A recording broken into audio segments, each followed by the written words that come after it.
I'd like to welcome up our panelists, and I will introduce them as they come up.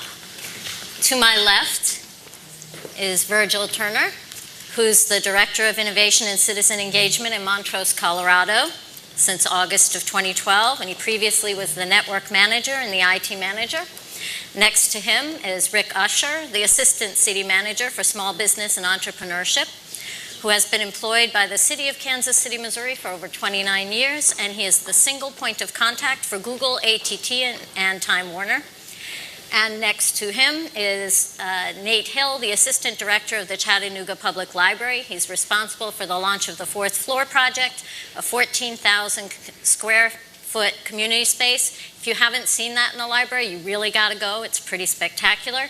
And next to him is Erin Moat, who is a recognized global leader in technology, mobile and broadband fields, and has spent much of her career focused on expanding technology in both the US and abroad. So I'll ask you all to sit. Thank you so much for joining me here today. This has been spectacular. I have learned so much. And we just heard from a pretty amazing panel, and I know we've got another one, and I thank you for being here. So I'm going to start with Nate, who is a Chattanoogan, and not a native Chattanoogan, right? No, I've only been here for 2.5 years now. Right.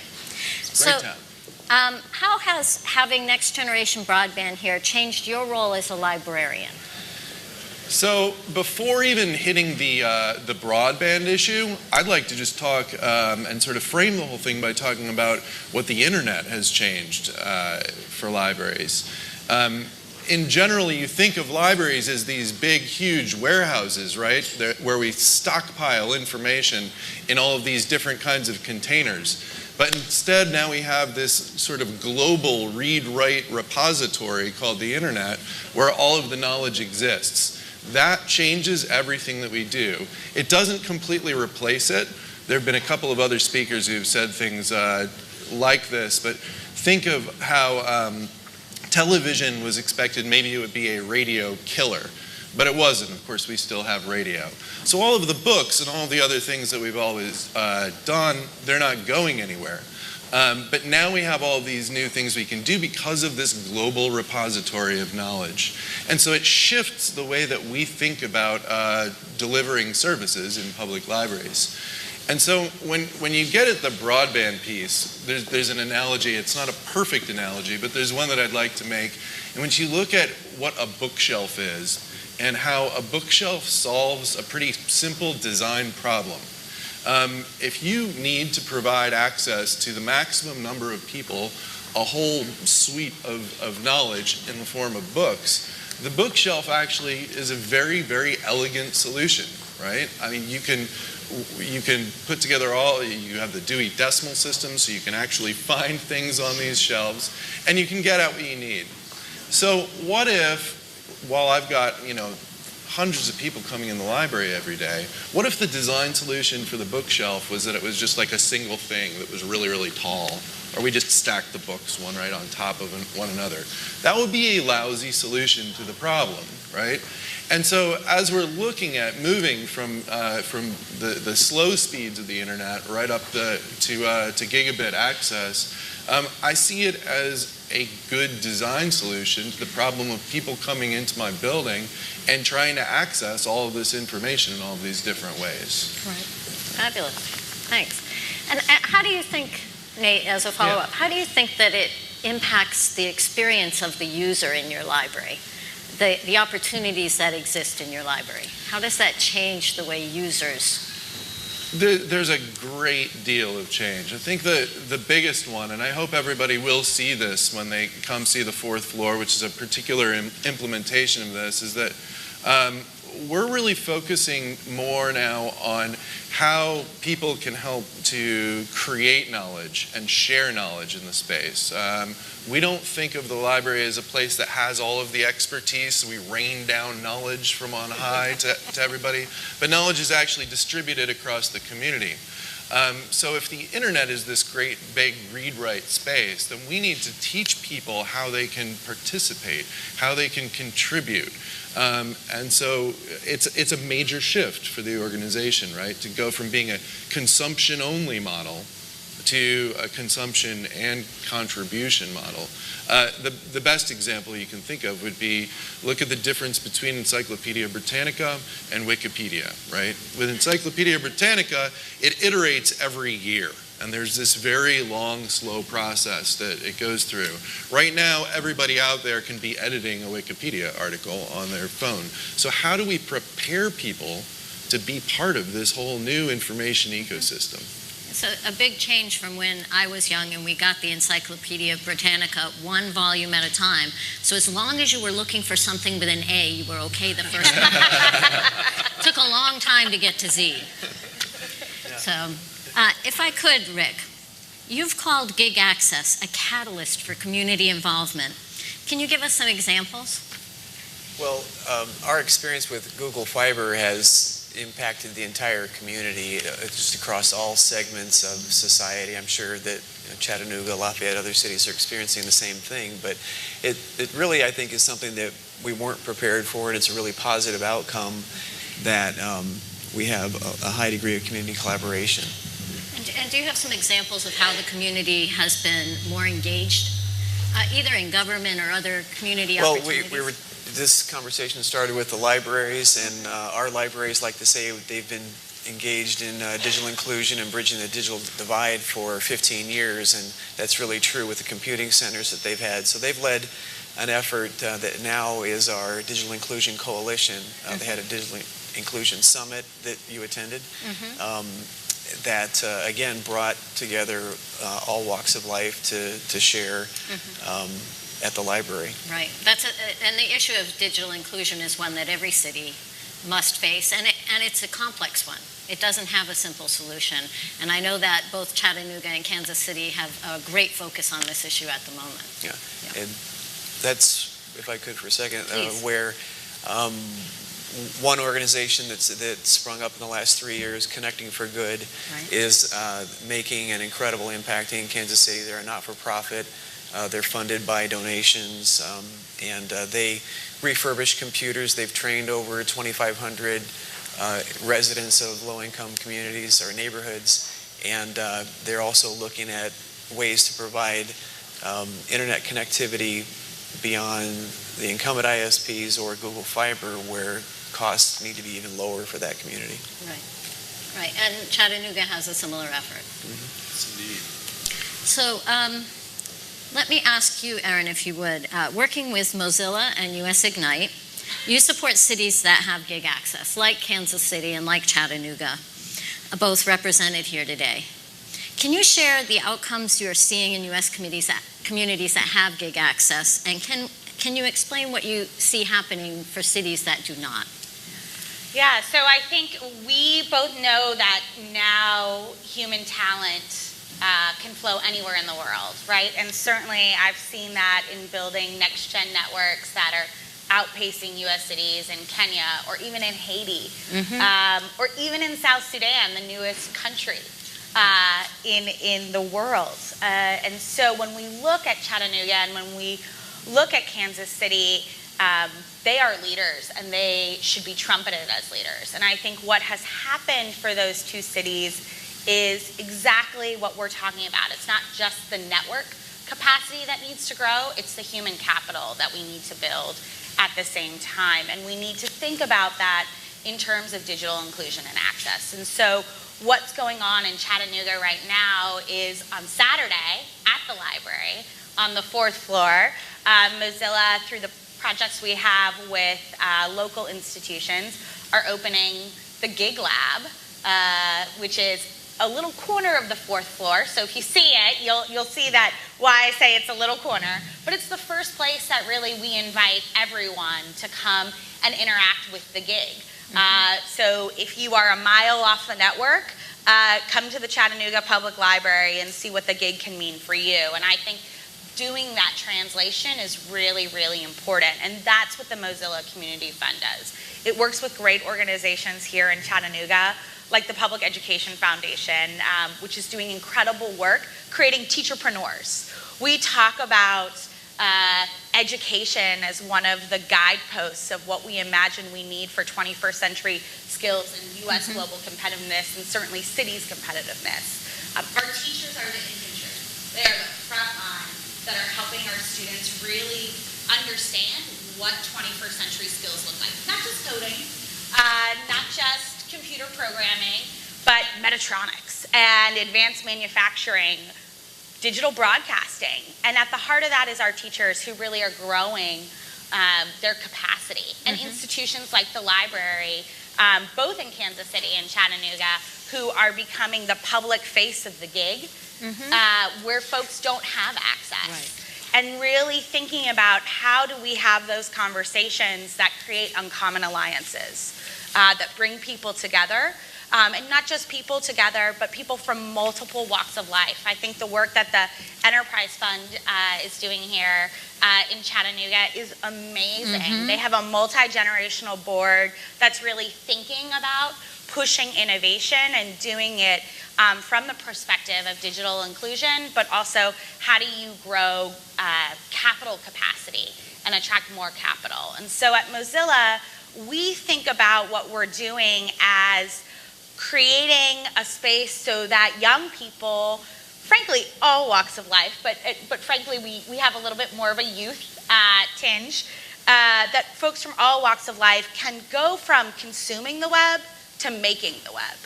And that's what I think Kansas City and Chattanooga are leading the country and frankly leading the world.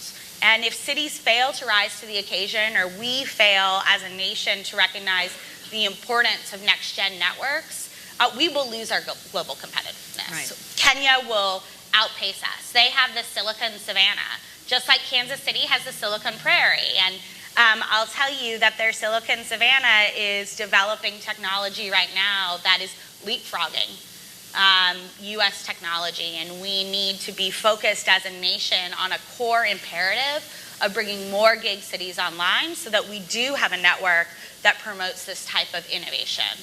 And jobs. Right. It's all about the jobs. Jobs. And you do have a really deep interest in education. Absolutely. Brought you to be co-founder of the Brooklyn Lab School. I did. Would you like to talk a little bit about that? What prompted you to get involved and what you're seeing as a result? Sure. So I co-founded a school in downtown Brooklyn this year, in the heart of downtown Brooklyn, which I will say this, that let's talk a little bit about New York as a microcosm right now.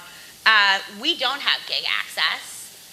Our students are in a 2-to-1 school. We struggle. We have to fight our service provider, frankly, not to throttle us, including delivering speed tests to them that utilize different tools like the MLab from New America to say, you know, give us the speed that we're paying for.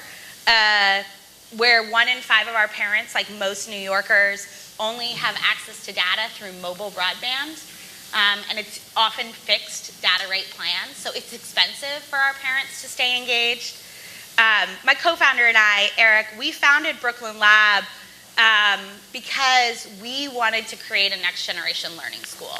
A school that said, not only do we want to have a lighthouse school, but we want to have a lab school that begins to think about students and outcomes related to technology, but also creates a great place to grow human capital. So we have 23 recent college grads on staff who take a 1-year public service fellowship.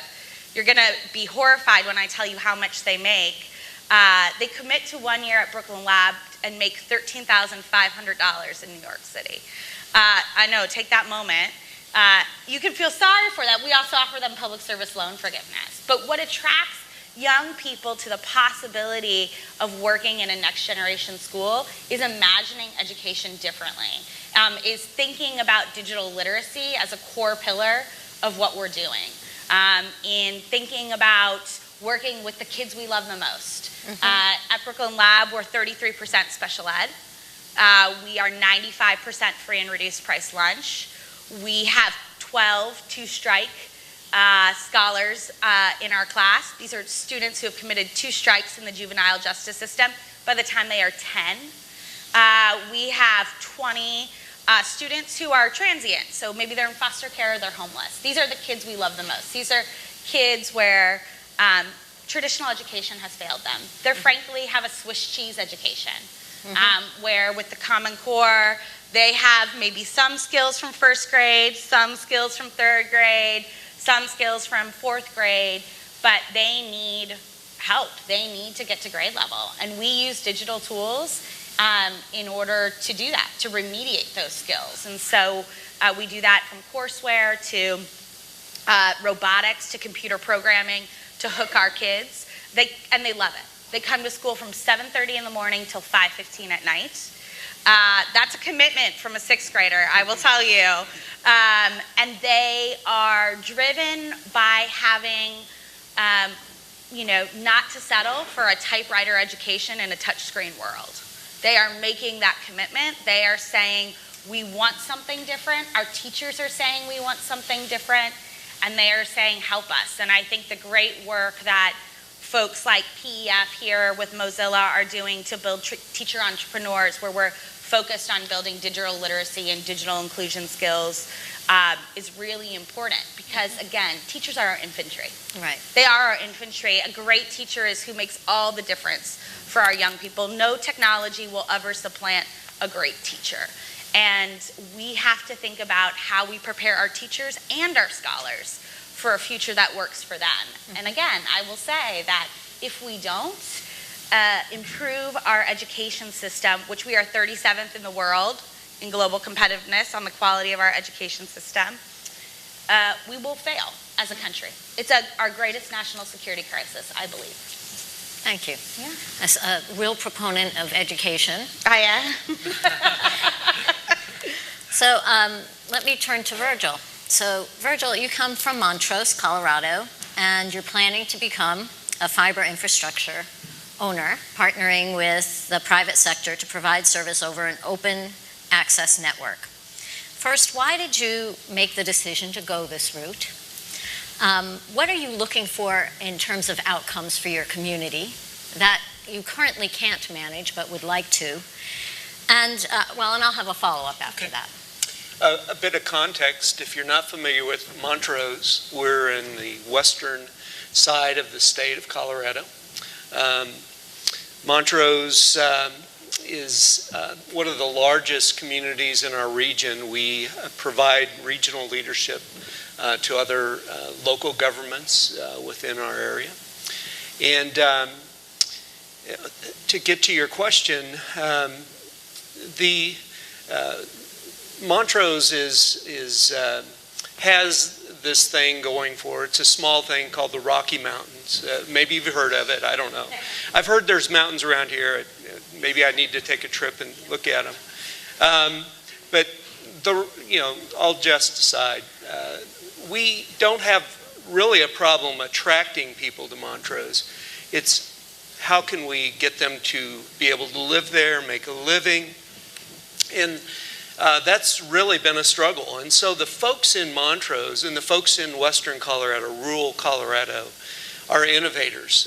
They have been innovators since they had to figure out a way to get water to the fields that we only get 10, 11 inches of water a year. And so they have one of the best examples of a completely gravity-fed irrigation system that was designed back in the early 1900s, and still representatives from governments all over the world come and look at our irrigation system.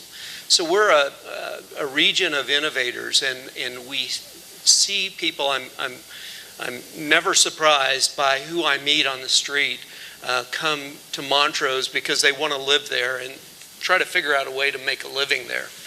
And so getting us back to broadband and why we have looked at the different models, I would say we're definitely envisioning our gigabit future. We haven't completely made a decision that this is the way it's going to be, but we have the luxury of having some great innovative companies that have sprung up to go head-to-head with some of the large incumbents with a lot of pressures on them to try to compete, and they've been successful.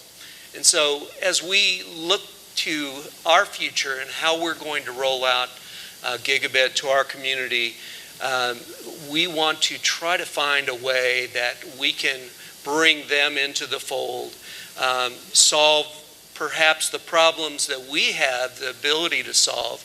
Perhaps that's building out the infrastructure that will allow them to expand into the all areas of our community.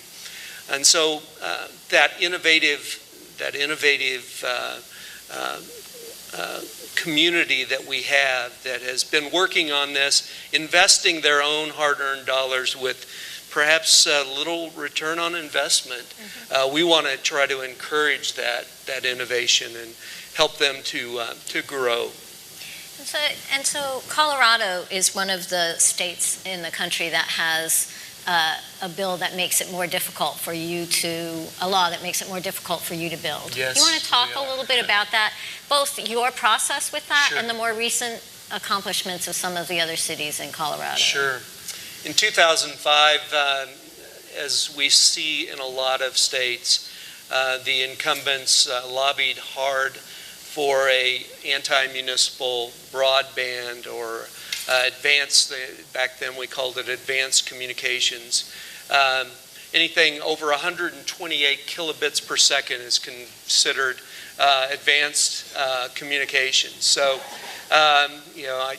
if you have a modem, you might be considered unserved. If you have a modem that you probably, actually, they probably would consider you served in our state. So, 2005, this very restrictive state law went into effect.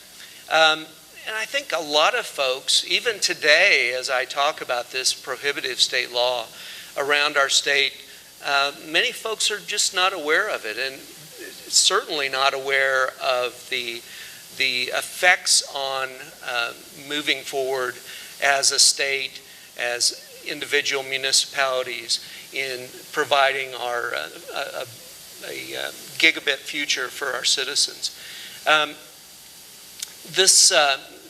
One of the good things, I guess, if you think about it, one of the good things that was added as an amendment to this bill was the ability for a municipality or a government entity to issue a single issue referendum to their voters that would allow that municipal entity or county government to recoup their rights. And Longmont, Colorado, you may have heard some of the great things that are happening there, actually had to make 2 attempts, and they were campaigned, the opposition campaigned very strenuously, and it took a 3rd attempt just about a year ago, in November of last year. Longmont, as well as Centennial, Colorado, were able to overcome that, and we saw that as a great example of what we could do as well. And so April 1st of this year, we went to the voters. We had a 74% approval rate to overturn that. In speaking to other municipalities that saw the example of the first 3 cities to do this, we started providing our ballot language, and in November, first Tuesday in November, we had 3 counties and 5 municipalities within the state of Colorado that followed the lead of the first 3 and have recouped their rights to provide municipal broadband. A bit of a wildfire in my estimation, and so now we've had attempts. In fact, last year in our legislation, in our General Assembly, there was much talk about perhaps doing a partial repeal, maybe do a repeal that would allow not full municipal competition, but public-private partnerships. The incumbent said, maybe we could go along with that with some additional restrictions. It ended up, we had several other telecommunications bills that went through, and most were successful. I'm not sure how helpful all of them are, but the repeal of Senate Bill 152 did not make it to the State General Assembly. This year, I think we have a chance, and we're now seeing our county governments as well as our local governments banding together, and I believe we'll have legislation in our spring session here that will ask for repeal. Thank you. Thank you. If I could throw in, these and other things we've heard today are all symptoms of the incumbent ISP's resistance to the 7 steps of acceptance of change. And Gigabit is, well, first of all, denial. Our customers don't need gigabit service, or what are you going to do with a gigabit? It's a capacity was the term I think the senator used this morning. But then anger, and then this aggression that the cities are having to fight. And if you look at headlines in the last 3 years, every one of those steps, and even to acceptance to a point where AT&T has gigapower, although they're back to anger now because of net neutrality, and maybe aggression. So that it's a cycle, though, that will be worked through. And it just back to the collaboration. It's really an effort that has brought this group together, cities across the country together, to make these things successful. And so you are the single point of contact for Google in your city. Went through some interesting times getting from that first acceptance as the first gig city, right, the first Google city, to now. Do you want to tell us a little bit about the trials along the way and some lessons learned? Well, first of all, we did sign on when it was an experiment.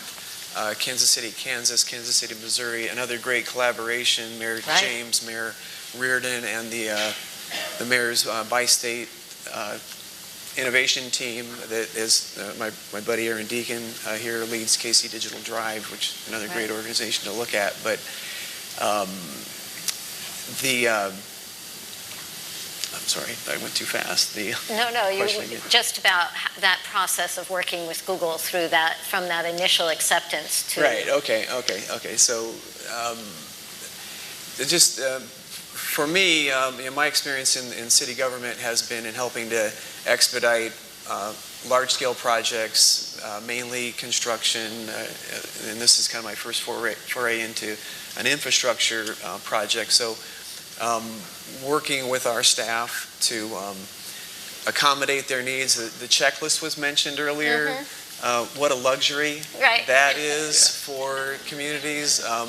Literally, we had to respond, kind of through late night phone calls. I need a map of your complete broadband that the city owns by 3 p.m. tomorrow afternoon. And then I would work with staff to get that, and our staff has been very cooperative in making these things happen. The relationships with Kansas City Power and Light, our privately owned public utility. If you do own your own utility, these are excellent public-private partnership projects.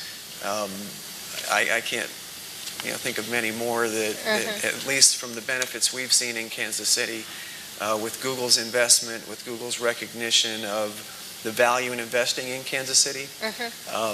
It's really an unparalleled partnership. And then I would add that it's a regional initiative now. I mentioned KC Digital Drive. We have 20 cities in our metro area in 2 states, Kansas and Missouri, that are being built out at this time. So that has, we're right here, I guess Chattanooga played a big role in the Civil War. Well, so did the Missouri-Kansas border. And we're trying to forget about that border war. It's been an economic development war, lately, and this, I think, is something that's caused a lot of that to go away, so that we do now see that we're competing with the world. Right, and we heard Mayor Burke talk this morning about the importance of having other cities that have the same level of access because of the value it will bring to your city. Do you have some thoughts about that? Well, and that was the thing. Everyone's like, well, we got this 3-year window. We just got this 3-year window. Maybe a 2-year window to be the best. And I think it was Aaron that told me, networks are only as good as the number of people on them. So it's been a change in thinking again to bring us to Chattanooga, the relationships we've got there, and now working with the other cities that are potentially coming in for Google Fiber. We've got the Gigabit City Summit coming up in January that'll bring hopefully more folks. Maybe you'll all come to Kansas City in January. I'll tell you, it's not that warm here today. 3 years ago, it was 60 degrees in Kansas City 3 years ago, and then we had about a foot of snow maybe last year. Well, and I'll go back to Nate because one of the interesting outcomes of having gigabit cities in other communities is a collaboration you have going with both Burlington, Vermont, and Kansas City, Missouri. And you want to talk about that a little bit? Yeah.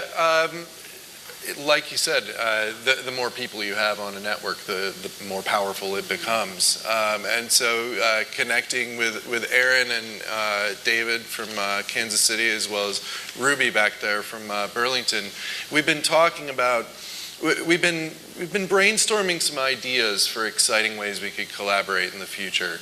I like to separate using the gig and the library into two categories: the practical stuff that we're just kind of doing, and some of that's not even that sexy. It's just stuff that we're doing, and then the exciting stuff where we get together and talk about the future. On the practical side of things, when somebody comes into the library and they're there to use the internet so that they can apply for a job, and 3 people next to them are watching a Taylor Swift video and it's eating up all of the bandwidth, and they have that experience where there's a hiccup in applying for that job. If they weren't incredibly comfortable with that situation to start, they might just get up and walk away, right? You don't have a lot of tolerance for that kind of problem. And so really, just being able to provide a consistent experience to people who are accessing media of all kinds in the library it's huge. And so it should not be overshadowed by the fun ideas that we're talking about, like the idea of having an intercity public square, right?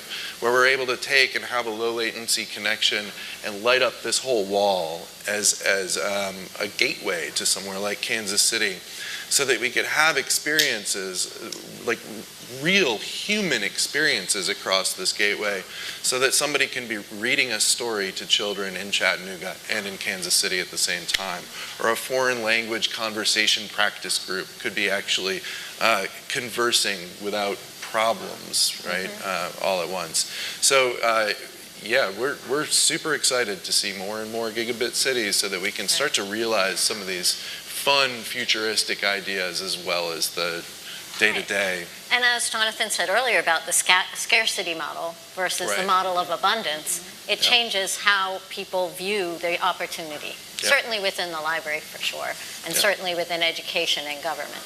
So speaking of that, what kinds of things, Virgil, are you hoping will happen when you are able to bring fast, affordable, and reliable internet to your community? What are the types of outcomes, particularly for government, but in other ways as well? So I'm hopeful in 4 years that I'm on the challenges of the gigabit community. I think what may happen in Montrose, once we unleash this, people that have wanted to come to where we live and enjoy the beautiful scenery and the great quality of life will be able to do that because they'll be able to make a living. And so we'll have to be worried about, can we keep up with the water and the sewer infrastructure, because I think it's just going to really unleash something great. I've been doing this since the early 90s, and in the 90s, when we were still in a dial-up world, we did a survey of folks that had been of early adopters of internet technology, and we found that we had a much higher average in Montrose than the rest of the country, and certainly even in some of the urban areas of Colorado. And so we think that there's this pent-up desire, and I think the mandate that we received from the voters last April is proof of that. So we want to see to have our children be able to compete with those kids from Seoul, South Korea, and Hong Kong, because they are competing on a global stage as they go and try to find work. We want them to be able to stay in Montrose. Instead of having these brains drain out of our city, we want to have a place where they can make a living, do the work that they want to do, enjoy their life, raise their kids there. And so that's my hope, is that we can provide this, take care of this blemish, this one of the only blemishes that we have in Montrose, and eliminate this barrier, this friction, this capacity issue that we've been talking about today. When we think about, when I talk to folks about why this is an issue, I said, when you turn on your to cook a pan of spaghetti, do you worry about having enough natural gas when you're cooking your turkey in the oven? Do you stop and think about that? No, you just go do it. When you need to fill your swimming pool, which we don't have a lot in Montrose, but if you fill your swimming pool, you don't think about, do I have the capacity? What's going to happen? And this restriction, this capacity issue, is a big one that a lot of us, or a lot of folks in Montrose and rural parts of the country have come to think, well, this is the best we can hope for. And I think opening up their thought process that there isn't a restriction. We don't have to worry about a restriction. We can do whatever we want. That's where we want to go. I've heard a lot of folks in different cities talk about how they lose their young folks when they don't have good access in their communities, and how important that is. And then on the other end of it, I heard the senator say this morning how they couldn't get folks to go move into a retirement community if they didn't have broadband. That made me happy. I'm moving in that direction. Yeah. Yeah, I kind of like that. So, but I think these are things we need to start recognizing. It is no longer a simple problem that only needs to be solved for part of our communities. It needs to be solved for everyone. So Rick, I'll ask you a little bit you've been in city government in Kansas City for a long time.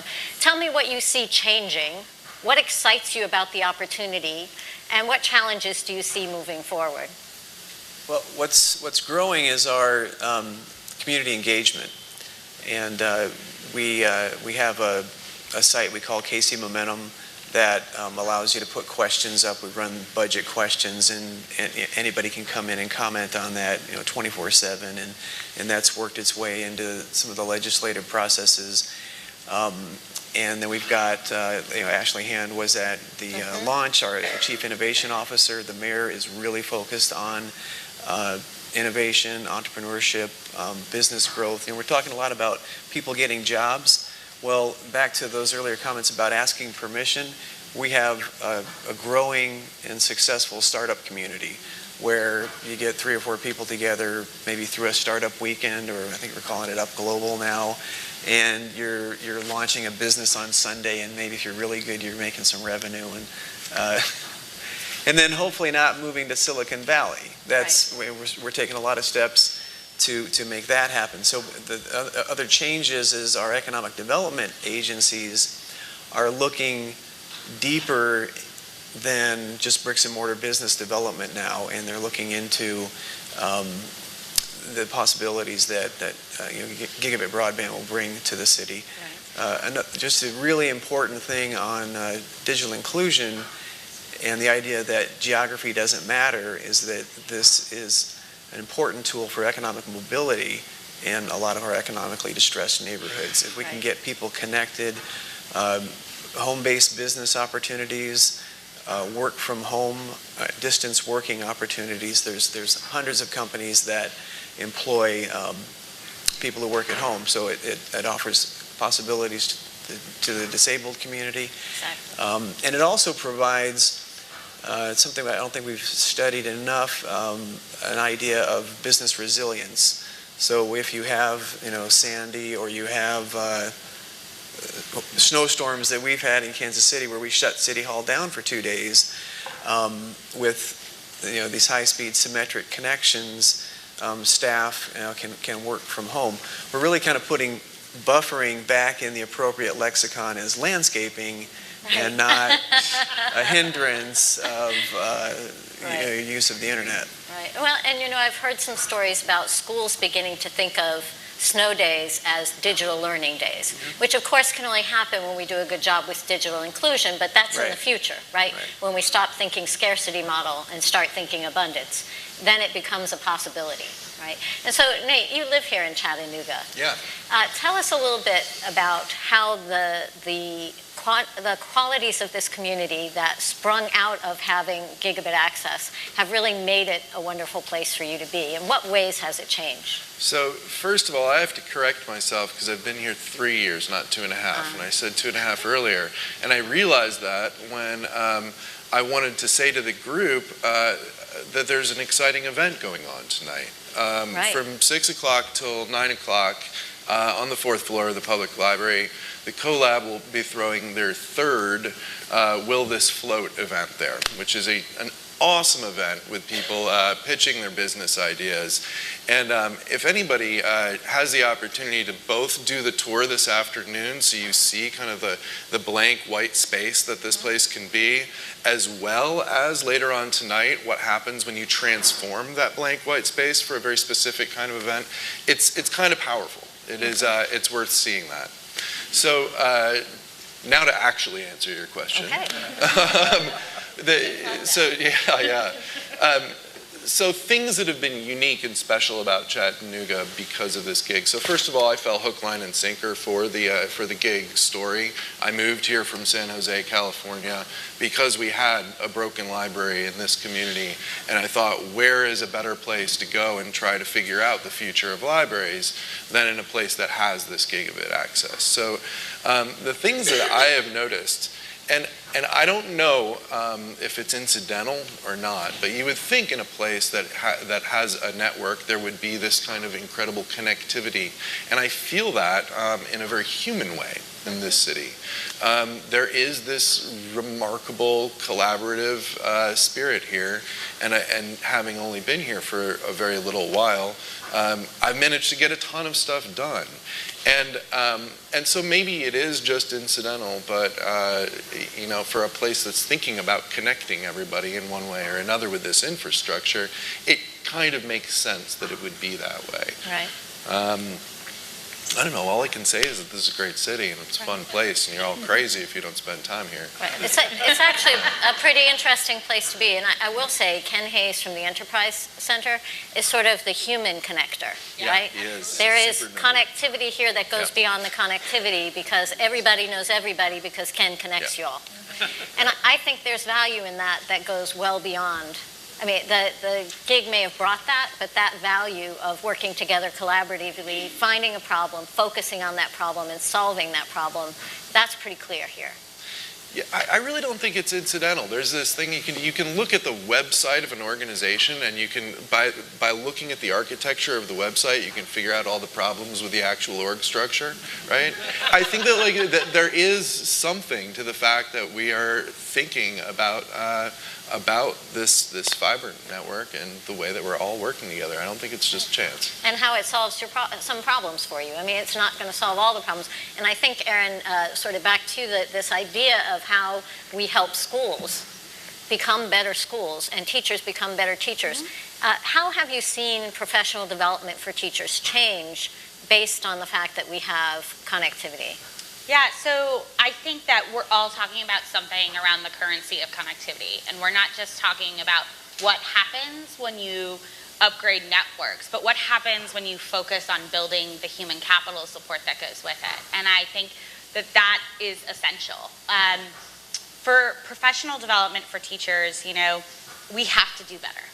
As a nation, we need to do better. Certainly, a one-to-one school is great, but that's not going to solve great teaching. It's not going to fill that Swiss cheese that I talked about. Right. It's not going to prepare teachers to understand how to integrate digital tools into their lesson plans or into their deployment.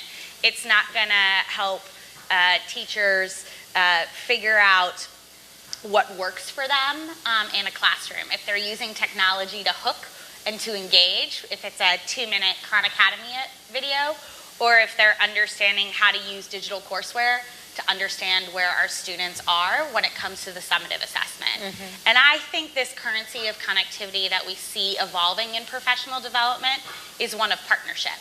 And it's certainly something that dominates the story in Chattanooga and in Kansas City, is partnership, partnership, partnership. Whether it's people who are the super node like Ken, or whether it's organizations like the library and Mozilla coming together. And I think in Mozilla, what we do is we have decided that we will offer small grants, $10,000 to $30,000. I call it the friends and family round for education. So if you know venture capital structures, you have angel and startup and mezzo level, and then you have an exit. But in public entities like education and healthcare, you need a friends and family round that comes from someone like Mozilla, who says, let's bring together a teacher, an entrepreneur, a designer, a developer, and take a gnarly problem and figure out how to fix it. And so in Kansas City, I can tell you that there's a group of high school students called the Northland Caps who are designing mobile applications with their teachers to solve a really common problem in Kansas City, and frankly a national problem I've learned, of readmittance of congestive heart failure patients to hospitals. And so what they did is they built an app that measured weight. They built an app that measured how long they were taking their medication. This is a viable technology that I think any insurance provider or county hospital, for folks here in Chattanooga, would buy, because you know what it does? It reduces readmissions. And in Medicare, you don't get paid for that second visit of a congestive heart failure patient to your facility if it happens in that first 30 days. So that's a real economic incentive which rallied teachers and students together and had the professional development for a teacher really reimagine what learning could be. Right. And I think that's something that we see when we talk about learning outcomes, is having teachers evolve to think that learning can happen anywhere and everywhere, whether it's at the library, on a snow day, printing. Our kids at Brooklyn Lab have a 3D printer, and they are all competing in the Lego First League, where they're building robots. They're in 6th grade, so they lose Lego pieces all the time. And do you know what they do with their 3D printer? They secretly hack and print new Lego pieces to make their robots outperform other teams. And they're always like, Ms. Moat, don't tell the Terminators that we printed this cool Lego piece. And I think what they're thinking about, the Cheetahs and the Terminators, it's a fierce rivalry at Brooklyn Lab between our 7 robotics teams. But what they're thinking about is about learning happening anywhere and everywhere, and thinking about their teachers supporting that. And I just think that our teachers are hungry for this. We had, and this consistently astounds me, in our first year as a school, I get out and talk a lot about what we're doing, but we had 3,700 teaching applications for 6 spots. Wow. Teachers want something new. They want their students to have the tools. They want to have the tools to be able to say our students are competitive globally. Right. And we have a duty to give them that access. And so Hive, which is part of the Mozilla, creates this space and place where teachers and entrepreneurs not just get money, which is our carrot, but also really think about solving big, hairy, audacious problems together. Yes. And that brings, again, that uncommon alliance together that says, we're committed to a different future.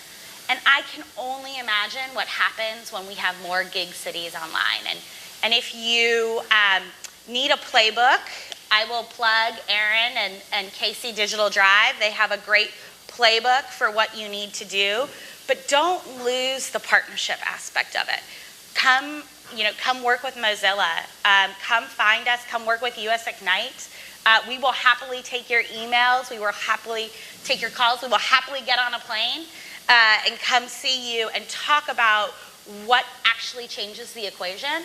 Right. And I will tell you, I deeply, deeply believe that we have to think about not just importing human capital from other places, but growing our native capital. And that only comes when we focus on digital inclusion and digital access and great ways for our teachers to feel empowered, our scholars to feel empowered, and our communities to feel empowered. Thank you, Erin. Yeah. Now, we have 5 minutes left, so I'm going to ask if we have any questions from the audience. And if not, I'm going to ask one more question of the group. Any questions? We have one back here.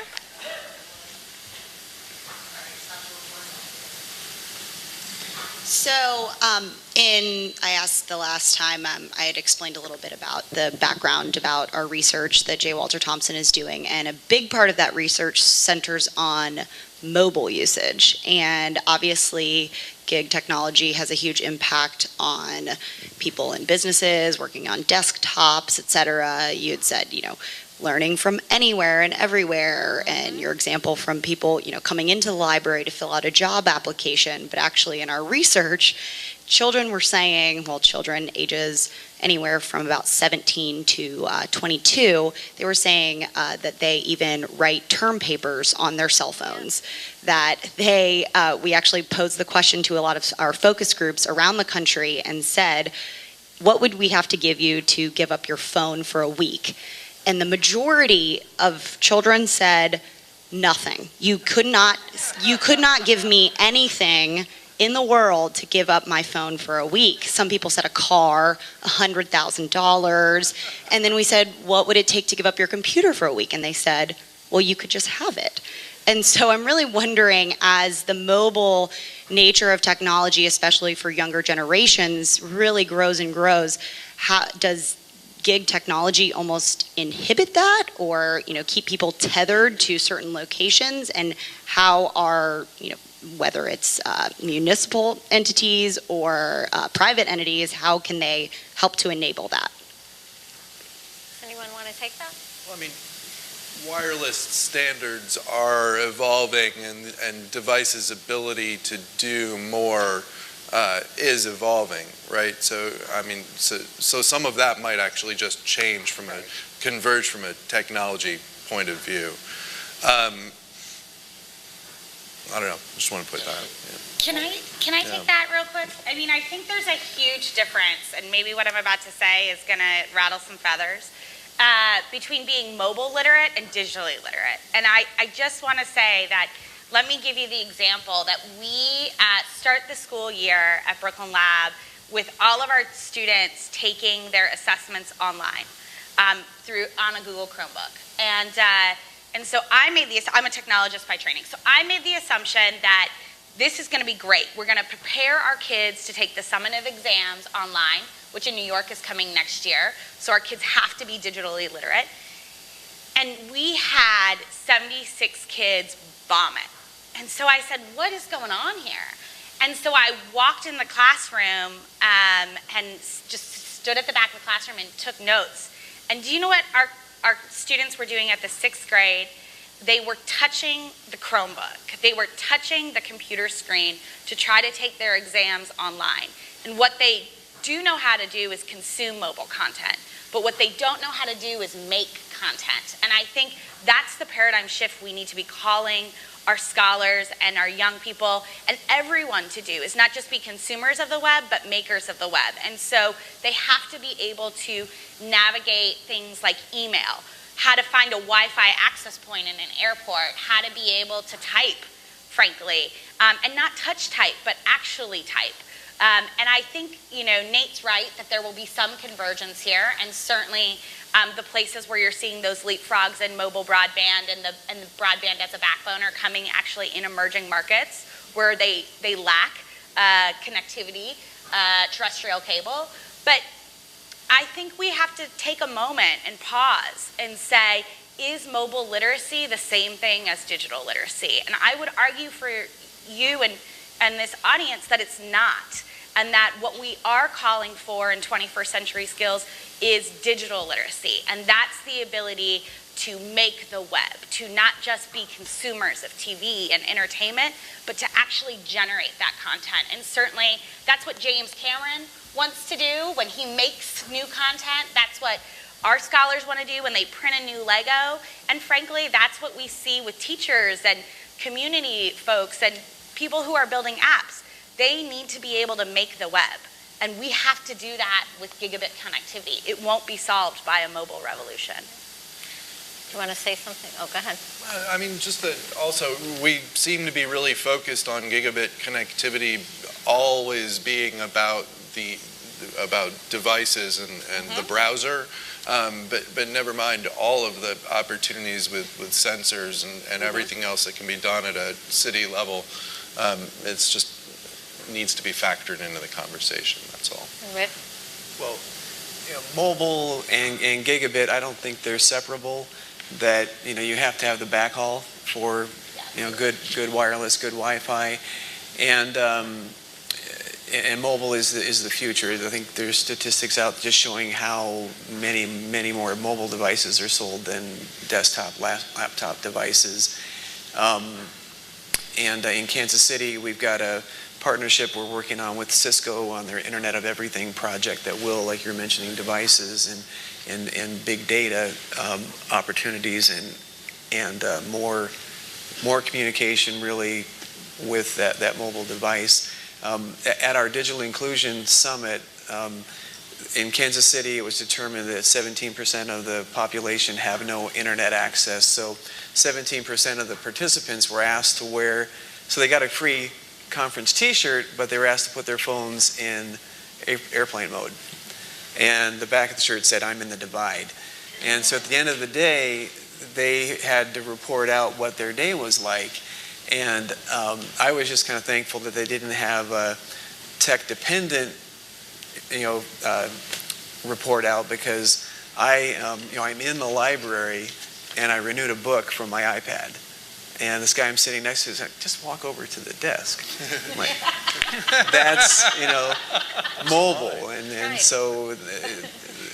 I will add to Erin's part of this around education, that my experience is that a lot of young folks know how to use technology well to learn and to play and to interact, but not to learn. Yeah. And so we've got a lot of work to do to help our young folks use it as a tool that helps them improve their own potential outcomes. Absolutely. So I'm going to ask one more question of the group because we've run out of time here, and I'll ask you each to give me a short answer, okay? And I'll start here with you, Virgil. How do you respond to people? I'm going to ask the same question. So how do you respond to folks who would suggest to you that there are too few uses for a gig to make it a worthwhile investment? I think I can't imagine a person in that state of mind. So it's really hard for me to understand that. It's probably an ISP. Yeah, they may be an incumbent. But I don't see that as a question in our community. I think everybody gets it, or most people get it. We do have some folks, when we're talking about this, well, I've got my cable TV and I get everything I need. But when I talk to them and say, think about the children, think about the folks wanting to move into a high-tech senior center that need it. We've got to think of the entire community, not just what if your needs are being met, but we've got to look at this as a community. And that's where I go with that question. Thank you. Rick? Well, it's really about reliability and capacity being mentioned earlier.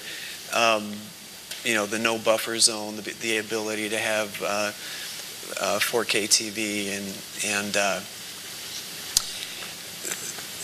then the other issue is that most of our houses have a 200 amp electric service. How many 200 amp appliances do you have? no one's going, wow, electric utility, you're really oversupplying the capacity that we need. So it's not necessarily about gigabit apps. And, but there are, as we've heard about today, lots of technologies that are in the 250, 500 meg range. So, Right. we've got to future-proof our communities. Right. Yeah. I just invite them and like 49 of their closest friends to come and do like a flash mob thing in the library and see what the results are. Right. You know? See it happening. Yeah. Yeah, I think we only limit ourselves when we don't imagine the possibilities. That we, my husband's from Iowa, and so I don't believe if you just build it, they will come. I think you need to have partnerships and other things that create those linkages in the community. But what happens when you have that connectivity, we can't imagine it. When the cable landed in Kenya, in Mombasa, nobody imagined that Kenya was going to become the country that led the world in mobile banking. Nobody imagined that more people were going to conduct their transactions via mobile phone and be able to send cash all over the world. Nobody imagined that we were going to be able to give refugees in Dadaab, the largest refugee camp in the world, jobs for folks like Cisco because they had connectivity. But you know what? When that cable landed in Mombasa, it didn't just land there. It unlocked a country. It unlocked a people. It unlocked the potential. Right. So I don't really buy that. Yep. I'm with you.